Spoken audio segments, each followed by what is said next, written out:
انسانوں میں نیکی کے بڑے مختلف بلکہ متضاد تصورات جو ہیں وہ پائے جاتے ہیں۔ پہلی بات تو بڑی اہم یہ ہے کہ برے سے برا آدمی بھی نیکی کے کسی نہ کسی کام کو سر انجام دے کر اپنے ضمیر کو مطمئن کرتا ہے۔ میں ڈاکہ تو ڈالتا ہوں لیکن بیواؤں اور غریبوں کی مدد بھی تو کرتا ہوں اپنے علاقے میں۔ میں فلاں کام تو کرتا ہوں لیکن فلاں مزار پر جا کر میں نے چادر بھی تو چڑھائی ہے، وہاں دیگ بھی تو پیش کی ہے۔ اس کی وجہ کیا ہے؟ ابھی جس چیز کا ذکر ہو رہا تھا، ضمیر، کانشنس، یہ انسان کی باطنی شخصیت کا ایک بہت اہم جز ہے۔ ضمیر کا لفظ اس معنی میں قرآن میں نہیں آیا، لیکن قرآنی اصطلاح ہے نفس لوامہ، وہ نفس جو اندر سے ملامت کرتا ہے۔ دیکھو تم نے جھوٹ بولا، تمہیں جھوٹ نہیں بولنا چاہیے تھا، کسی اور نے ملامت کی یا نہیں کی، تمہارے اندر کوئی شے ہے جو ملامت کر رہی ہے۔ دیکھو تم نے فلاں شخص کا دل توڑ دیا، یہ اچھا کام نہیں کیا۔ یہ ہے لوامہ، جس کی قسم کھائی گئی، لا اقسم بیوم القیامت ولا اقسم بالنفس اللوامہ۔ یہ نفس لوامہ ہر انسان میں ہے، اور جیسے ہمارے ظاہری وجود کے تقاضے ہیں، بھوک لگتی ہے، پیاس لگتی ہے، اسے کپڑے کی ضرورت ہے موسمی اثرات سے بچاؤ کے لیے، یہ جو مانوی شخصیت ہماری اندر ہے یہ بھی کچھ ڈیمانڈ کرتی ہے، اور انسان اپنے آپ کو مطمئن کرتا ہے، ریشنلائز کرتا ہے۔ ٹھیک ہے، یہ تو خرابیاں ہیں، لیکن میں نے یہ کام بھی تو آخر کیے ہیں نا۔ یہ انسان کی ایک لازمی ضرورت ہے، اپنے ضمیر کو مطمئن کرنا۔ اب دیکھیے ہمارے ہاں کے مختلف طبقات میں مختلف تصورات ہیں نیکی کے جو رائج ہیں۔ ہمارے ہاں ایک مذہبی طبقہ ہے جس کے نزدیک اصل اہمیت ریچولز کی ہے، عبادات کی ہے، رسومات کی ہے۔ معاملات میں وہ دھوکہ دے رہے، سودا کر کے پھر گئے، ان کے دلوں میں نرمی نہیں ہے، سائلوں کو دھتکارتے ہیں،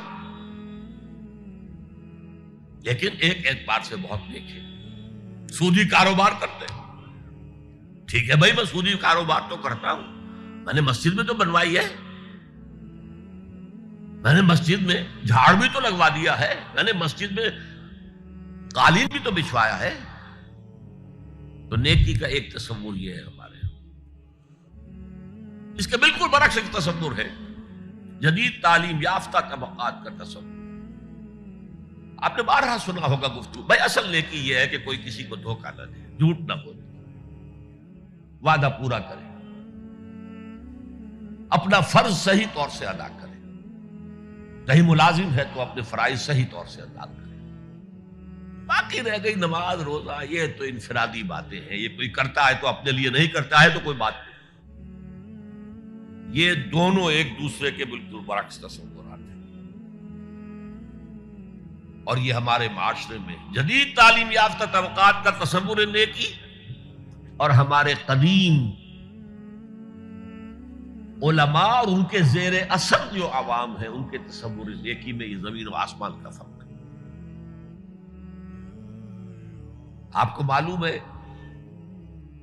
کہ اپنی جسم فروش عورتیں جو ہیں وہ بھی نیکی کا کوئی نہ کوئی کام کرتی ہیں۔ آپ دیکھیں گے محرم میں سیاہ کپڑے پہن کے جلوس کے آگے آگے جا رہی ہیں، سبیلیں لگا رہی ہیں، مختلف مزاروں میں جب عرس ہوتا ہے وہاں جاتی ہیں، دھمال کھیلتی ہیں، وہی سیاہ کپڑے پہنتے ہیں، وہ بھی اپنے آپ کو مطمئن کرتے ہیں۔ مشہور ہے ایک واقعہ شہنشاہ عالمگیر اورنگزیب کا، اس نے دلی میں گانے بجانے پر پابندی لگا دی۔ اب ظاہر بات ہے جن کا یہ پیشہ تھا ان کا دھندا ختم تو آمدنی ختم، لاکھ کوششیں کی لیکن اورنگزیب ٹس سے بس نہیں ہوا۔ تو انہوں نے ایک عجیب ترکیب کی. وہ دریائے جمنا بالکل ساتھ بہتا تھا، یہ اگلا اس شکل میں بنایا گیا تھا، اب تو ذرا فاصلے پر. تو ایک کشتی میں وہ جمع ہو گئے، سازندے بھی اور ساز بھی، اور گاتے بجاتے ہوئے. انہیں معلوم تھا فلاں وقت جو ہے بادشاہ جھروکے میں بیٹھ کر دریا کی سیر کرتا ہے، وہاں سے گزرے اور ایک شعر گاتے ہوئے گزرے. در کوئے نیک نامی مارا گزر نہ دارن، گر تو نمی پسندی تقدیر قدارا. در کوئے نیک نامی، یہ نیکی جو ہے اس کے کوچے میں ہمارا گزر ہی نہیں ہے. در کوئے نیک نامی مارا گزر نہ دارن، یہ تو اللہ کی طرف سے فیصلہ ہے، اس کی مقرر کردہ تقدیر ہے. گر تو نمی پسندی تغییر کل قضارا، اگر تجھے پسند نہیں ہے تو تقدیر بدل دے. تو بادشاہ ہنس پڑا اور اس نے کہا کہ ٹھیک ہے بھائی، گانے بجانے کی حد تک تمہیں اجازت.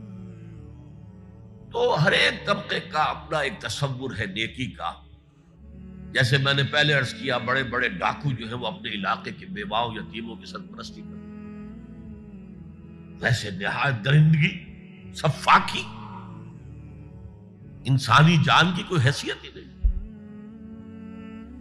تو نیکی اصل میں کس شے کا نام ہے، کون سی چڑیا کا نام ہے، نیکی حقیقت میں کیا ہے، وہ ہے اس آیت کا مضمون.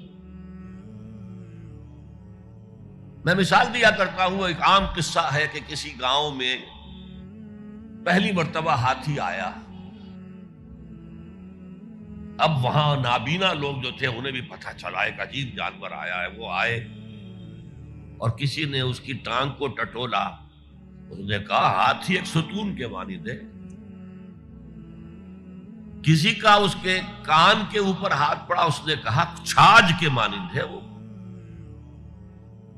کسی نے پیٹ کو ٹٹولا، بہت بڑا ڈھول ہے وہ. بالکل یہی معاملہ ہے نیکی کے تصور کے بارے میں.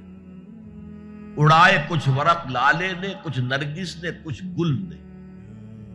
چمن میں ہر طرف بکھری ہوئی ہے داستاں میری. کسی نے نیکی کا ایک حصہ لے لیا، کسی نے